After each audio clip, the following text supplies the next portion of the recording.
রাত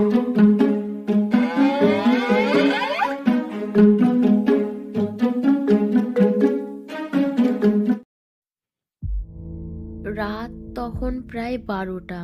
সুবোধপুর গ্রামের গভীর অন্ধকার নেমে এসেছে।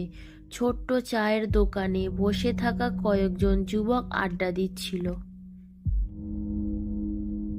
হঠাৎই রাজুদা বলে উঠল, তোদের একটা আজব গল্প বলবো, শুনবি? এই রাতে আমি অফিস থেকে ফিরছিলাম। ট্রেন লেট করেছিল, তাই বাস স্ট্যান্ড নেমে হেঁটে বাড়ি ফিরছিলাম।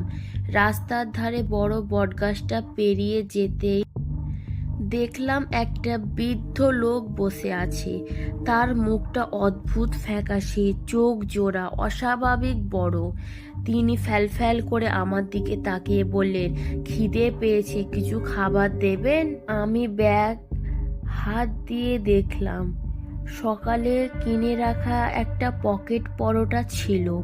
লোকটাকে দিতে গিয়েই কেমন যেন অস্থির লাগলো, তবু দিল। লোকটা ধীরে ধীরে পরোটা মুখে দিল, আর তার চোখ আরো বড় হয়ে গেল।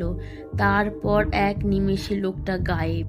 সারা রাত ঘুমের মধ্যে মনে হচ্ছিল কেউ যেন আমার বিছানার পাশে দাঁড়িয়ে আছে, কেউ আমার নাম ধরে ডাকছে, রাজু, রাজু। সকালে ঘুম থেকে উঠে সব স্বাভাবিক লাগছিল, কিন্তু তখন অফিসে যাওয়ার জন্য ব্যাগটা তুললাম, তখন দেখলাম সেই পকেট পরোটা ব্যাগের মধ্যেই আছে। গ্রামের এক বৃদ্ধ বললেন, বাবা, তুমি ভাগ্যবান যে ওই লোকটাকে খেতে দিয়েছিলে। সে ছিল এক অভিশপ্ত আত্মা। যদি কেউ তার থেকে কিছু নিয়ে খেত, তাহলে সে আর কখনো জীবিত ফিরত না। রাজুদা থেমে হেসে বলল, তোরা জানিস, আজ সকালে আমার ব্যাগে আবার সেই পরোটা পেয়েছি।